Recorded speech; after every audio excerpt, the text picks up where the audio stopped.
Šogad atklātajā matemātikas olimpiādē skolēniem no 5. līdz 9. klasē viens no uzdevumiem būs par skaitļa pierakstu. Kopīgi apskatīsim teoriju par šo tēmu, kā arī atrisināsim dažus uzdevumus. Lai veiksmīgi tiktu galā ar skaitļa pierakstu uzdevumiem, jāzina turpmāk minētie jēdzieni. Pirmkārt, cipars. Ir 10 cipari. Tie ir 0, 1, 2, 3, 4 un tā tālāk līdz pat 9.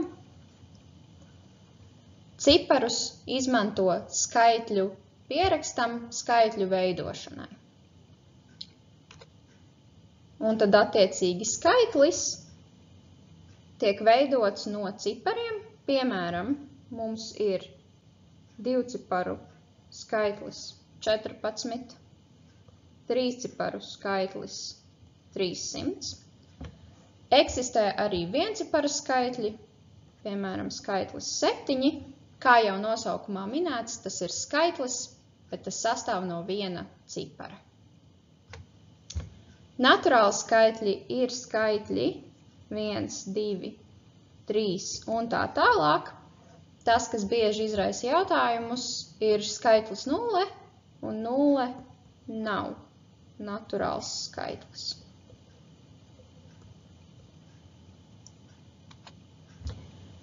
Bieži vien uzdevumos nodar arī apskatīt pāra vai nepāra skaitļus.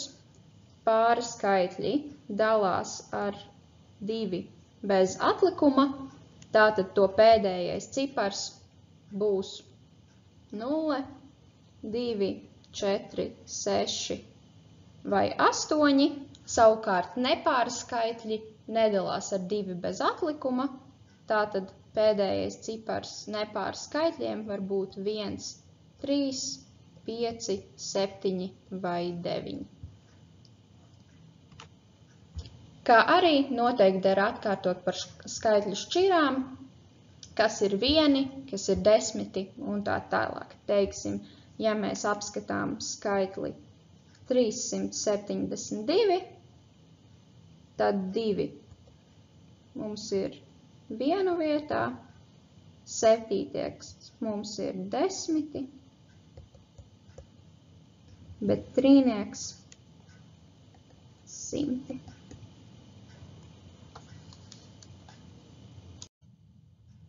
Bieži vien gadās uzdevumi, kur nav zināms kāds no skaitļa cipariem, vai arī nav zināms neviens no skaitļa cipariem. Tādā gadījumā ir ērti izmantot pierakstu, kur nezināmos ciparus apzīmē ar burtiem, bet pāri skaitlim pārvalk horizontālu svītru. Piemēram, šādi varam apzīmēt trīsciparu skaitli. Kā arī, ja tur nāk klāt vēl kādi nosacījumi, piemēram, mēs zinām, ka skaitlim 100 cipars ir vienāds ar 1 ciparu, varam to apzīmēt šādi. Tādā gadījumā ar vienādiem burtiem mēs parādām, ka 1 cipars ir vienāds ar 100 ciparu. Nepieciešams uzmanīgi izlasīt uzdevuma tekstu, lai pareizi atbildētu uz uzdevumā uzdoto jautājumu. Uzdevumos, kur tiek prasīts, kāds var būt vai cik var būt, nepietiek atrast vienu vērtību, ir nepieciešams atrast visas iespējamās vērtības, kam izpildās prasītais, kā arī pamatot, ka citu vērtību nav. Uzdevumos, kas vaicā pēc lielākās vai mazākās vērtības, šī lielākā vai mazākā vērtība ir jāatrod, kā arī jāpierāda, ka vēl lielāka vai vēl mazāka vērtība, kurai izpildītos, neeksistē. Uzdevumos, kur tiek prasīts, vai ir iespējams vai eksistē, iespējami 2 atbilžu varianti. Ja atbildam jā, tad pietiek uzrādīt vienu piemēru, kur tiešām izpildās prasītais. Tādējādi mēs parādām, ka jā, eksistē kāda vērtība, kurai tas izpildās. Savukārt, ja atbilde ir nē, tad ir nepieciešams vispārīgs pierādījums, kādēļ šāda vērtība neeksistē. Nepietiek apskatīt tikai dažus variantus, kuros prasītais neizpildās. Savukārt, ja uzdevumā tiek jautāts vai vienmēr, vai katram, vai noteikti, atbildes jā gadījumā ir jāpierāda, ka tik tiešām katrai vērtībai izpildīsies prasītais. Man nepietiek ar to, ka mēs atrodam tikai vienu piemēru, kurā izpildās prasītais, savukārt pie atbildes nē, pietiek ar to, ka mēs uzrādam vienu pretpiemēru, kur prasītais neizpildās, tātad uzreiz ir zināms, ka pilnīgi visām vērtībām tas nevar izpildīties. Ķersimies klāt uzdevumu risinājumiem, tādēļ brīžos, kad uz ekrāna parādās šis simbols, iepauzē video, lai vari kārtīgi iepazīties ar atrisinājumu. Nākamie 5 uzdevumi paredzēti 5. līdz 7. klašu skolēniem, taču arī vecāko klašu skolēniem vēlams apskatīt uzdevumos izmantotās idejas. Pirmajā uzdevumā mums ir dots, ka 2 naturālu skaitļu pierakstā ir izmantoti tikai cipari 2, 3, 7 un 8, kā arī ir prasīts, vai var gadīties, ka viens skaitlis ir tieši 3 reizes lielāks nekā otrs skaitlis. Tādā gadījumā mums pietiek vai nu atrast vienu piemēru, kur izpildās prasītais, vai arī ir nepieciešams pamatot, ka nevienā no gadījumiem prasītais nevar izpildīties. Tā kā mums ir doti cipari 2, 3, 7 un 8, tad arī šie ir visi iespējamie cipari veidoto naturālo skaitļu pēdējo ciparu vietā. Tas nozīmē, ja dotajam naturālajam skaitlim pēdējais cipars varētu būt 2, tad 3 reizes lielākam skaitlim pēdējais cipars būs 6. Gadījumā, ja dotā skaitļa pēdējais cipars ir 3, tad 3 reizes lielāka skaitļa pēdējais cipars būs 9. Gadījumā ar septītnieku 3 reizes lielāka skaitļa pēdējais cipars būs 1, savukārt gadījumā ar astotnieku 3 reizes lielāka skaitļa pēdējais cipars būs 4. Tā kā apskatījām visus iespējamos gadījumus, jo mums ir ļauts izmantot tikai ciparus 2, 3, 7 un 8, tātad tie ir arī vienīgie varianti, kas var būt pēdējā cipara vietā, tad varam secināt, ka prasītais nekādā gadījumā nevarēs izpildīties, tādēļ, ka tad 3 reizes lielākā skaitļa pēdējais cipars būtu 6, 9, 1 vai 4, taču neviens no šiem cipariem mums nav dots. Un uz ekrāna ir parādījies jau iepriekš pieminētais sarkanais simbols, tātad iepauzē video, lai vari kārtīgi iepazīties ar uzdevumu atrisinājumu. Otrajā uzdevumā tiek prasīts atrast vislielāko pieciparu skaitli, kuram izpildās minētās prasības. Tas nozīmē, ka ir jāatrod šis skaitlis, kā arī jāpamato, ka lielāka pieciparu skaitļa, kuram arī izpildītos visas minētās prasības, nav.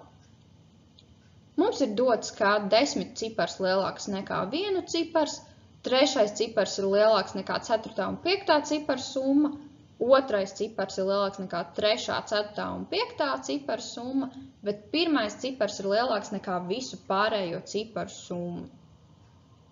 Sāksim ar to, ka tā kā mēs meklējam pēc iespējas lielāku pieciparu skaitli, tā 1. cipars varētu būt 9. Tas nozīmē, ka visu pārējo ciparu summa nedrīkst pārsniegt 8.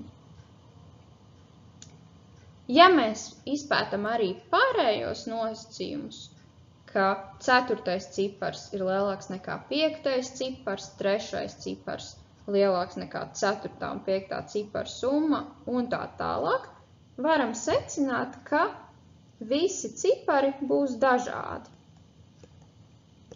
jo katrs ir lielāks nekā tam sekojošajā ciparu summa. Aplūkosim, kas mums var būt 1000 vietā.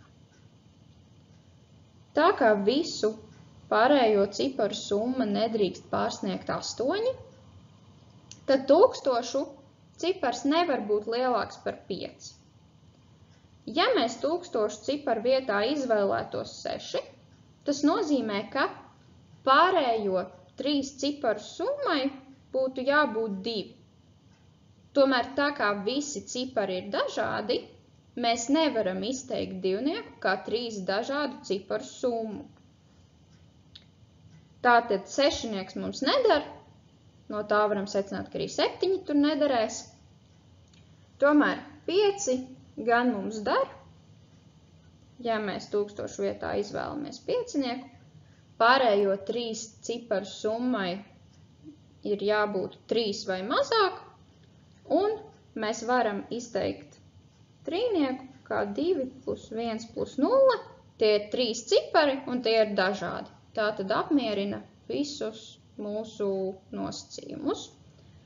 Tas nozīmē, ka meklētais skaitlis ir 95210, jo mēs vēlamies pēc iespējas lielāku skaitli, tātad lielākos ciparus liekam pirmos, mazākos atstājam uz beigām, kā arī tas apmierina nosacījumu, ka katrs ir lielāks nekā tam sekojošo ciparu summa. Tātad šis ir mūsu meklētais pieciparu skaitlis.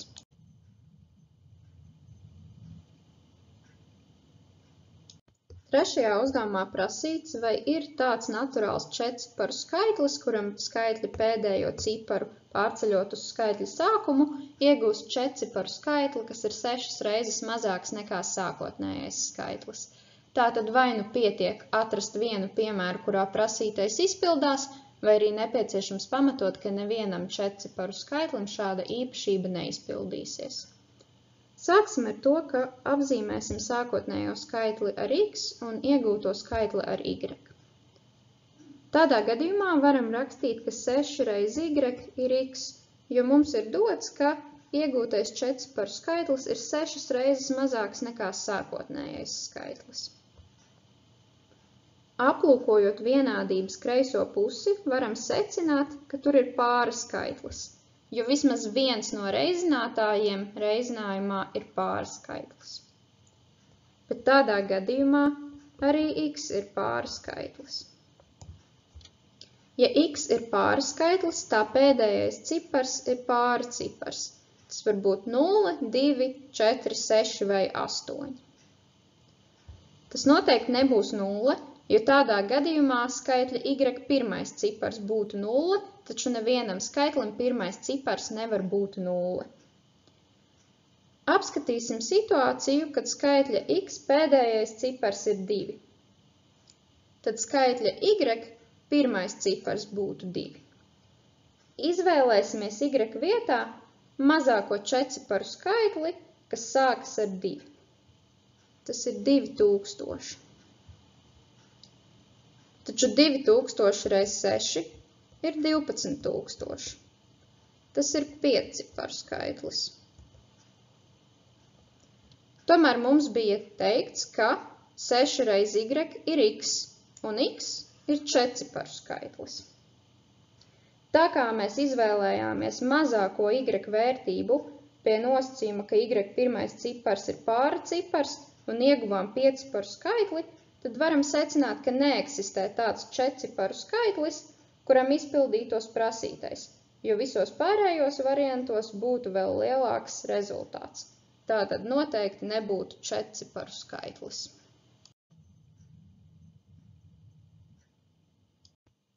Ceturtajā uzdevumā dots, ka Ziemassvētku vecītis saviem ziemeļbriežiem ir piešķīris numurus, un ziemeļbriedis Rudolfs zina, ka viņa numurs ir 6-ciparu skaitlis, kas vienādi lasāms gan no kreisās, gan no labās puses, tas dalās ar 3, un nosvītrojot pirmo un pēdējo ciparu, iegūst 4-ciparu skaitli, kura visi pirmreizinātāji ir vienādi ar 11.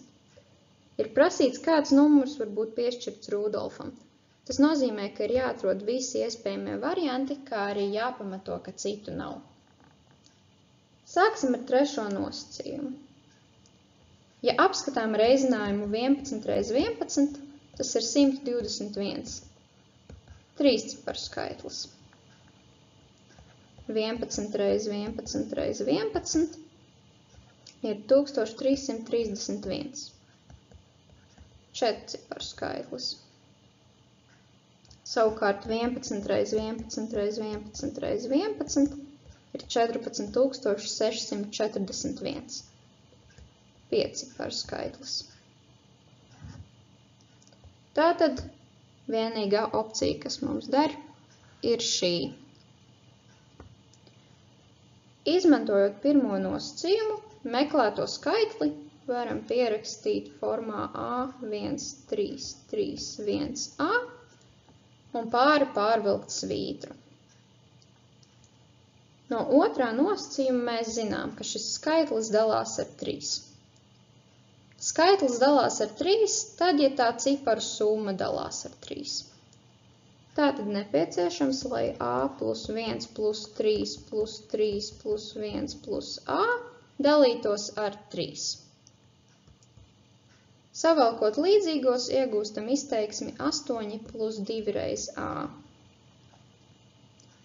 Ievērojam, ka A ir skaitļa pirmais cipars, tātad tas nevar būt 0. Apskatām pārējos 9 gadījumus. A vietā var būt cipari no 1 līdz 9.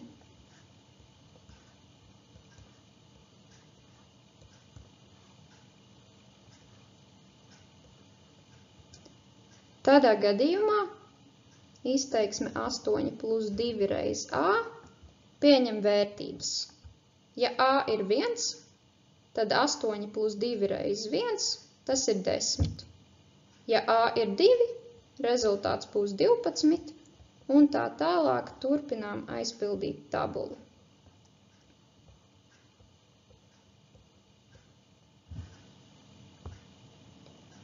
Ievērojam, ka izteiksme 8 plus 2 reiz A dalās ar 3, tad, ja A ir 2, A ir 5 vai A ir 8. Jo 12, 18 un 24 dalās ar 3, taču pārējie iegūtie rezultāti nedalās ar 3.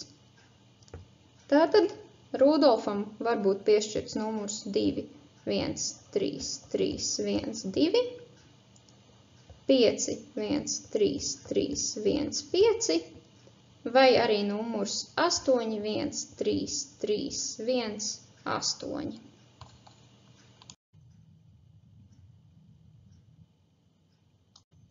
Piektajā uzdevumā jāpierāda, ka uzrakstot vienu otram galā divus naturālus divciparu skaitļus, iegūst lielāku skaitli nekā šos pašus divciparu skaitļus sareizinot. Apzīmēsim dotos divciparu skaitļus ar A, B un C, D. Uzrakstot tos vienu otram galā, iegūstam četrciparu skaitli A, B, C, D.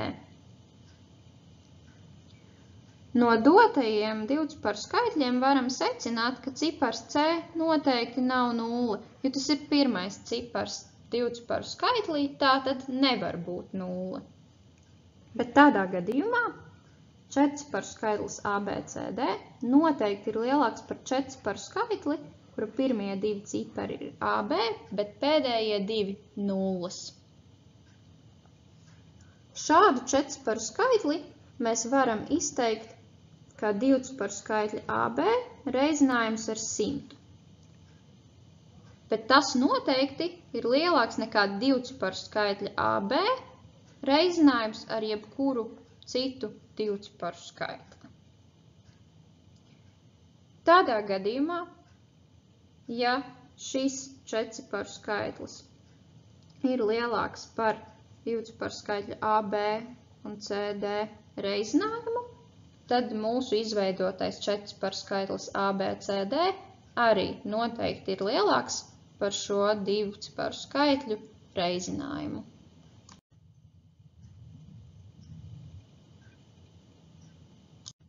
Turpmākais teorijas materiāls, kā arī uzdevuma risinājumi paredzēti 8. un 9. klašu skolēniem, tomēr arī jaunā klašu skolēni drīkst iepazīties ar risinājumiem.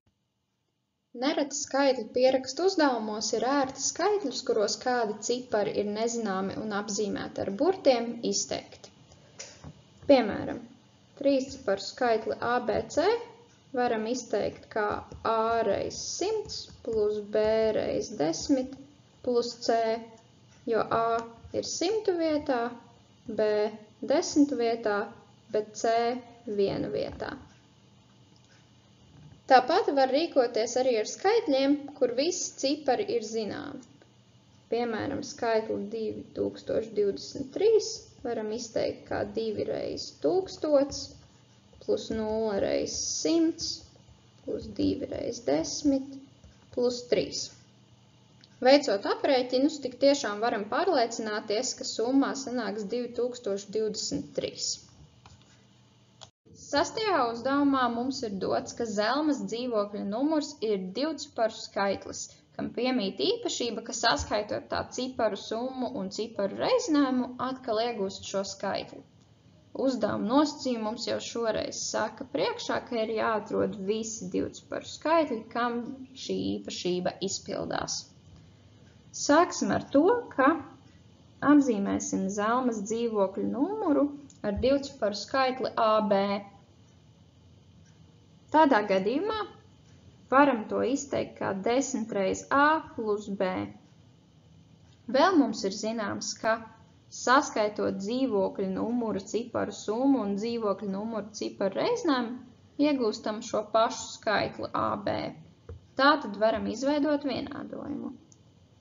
A plus B, kas ir dzīvokļa numura ciparu summa, plus A reiz B, kas ir dzīvokļa numura cipara reizinājums, ir vienāds ar 10 reiz A plus B, jo tas ir pats dzīvokļa numura veidotais skaitlis.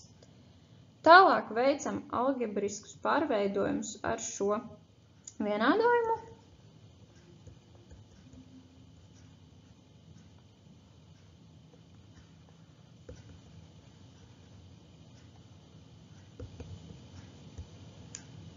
Esam ieguvuši, ka A reiz B ir tikpat cik 9A. Tā kā mēs zinām, ka A ir dzīvokļa numuru pirmais cipars, bet dzīvokļa numurs ir divciparu skaitlis, tad A noteikti nav 0, jo 0 nevar būt divciparu skaitļa pirmais cipars. Tāpēc droši varam izdalīt abas vienādojuma puses ar A. Tādējādi iegūstam, ka B ir vienāds ar 9. Tā kā vienīgais ierobežojums attiecībā uz A ir tas, ka tas nedrīkst būt 0, visi pārējie cipari A vietā der. Tas nozīmē, ka Zelmas dzīvokļa numurs var būt 19, 29, 39 un tā tālāk līdz pat 99.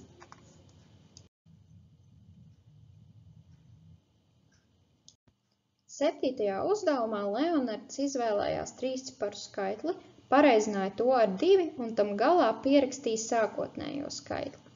Jānosaka, vai iegūtais skaitlis noteikti dalās ar 23. Tātad vai nu pietiek atrast vienu pretpiemēru, vai arī jāpamato, ka visiem trīsciparu skaitļiem šī īpašība izpildās. Apzīmēsim Leonarda izvēlēto skaitli ar ABC. Pareizināt to ar 2 un tam galā pierakstīt sākotnējo skaitli ir tas pats, kas doto skaitli ABC reizināt ar 2 un ar 1000 un reizinājumam pieskaitīt doto skaitli ABC. Tādējādi pirmais saskaitāmais ir skaitlis, kas beidzas ar 3 nullēm, un tam pieskaitot doto skaitli, iegūsim skaitli, kura pēdējie 3 cipari ir dotā skaitļa ABC, cipari A, B un C, taču tas ir tas pats, kas skaitlim 2 reiz ABC galā pierakstīt doto skaitli ABC.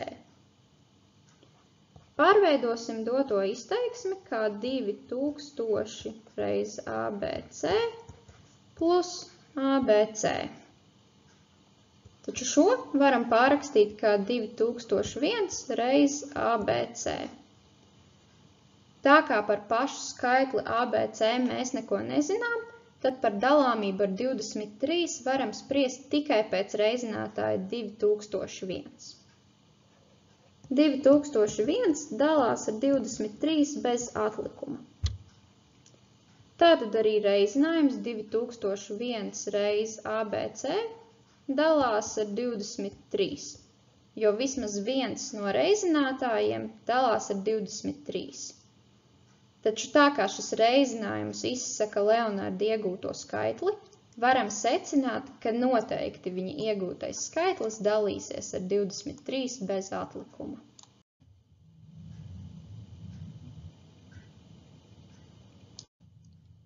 Paldies par uzmanību!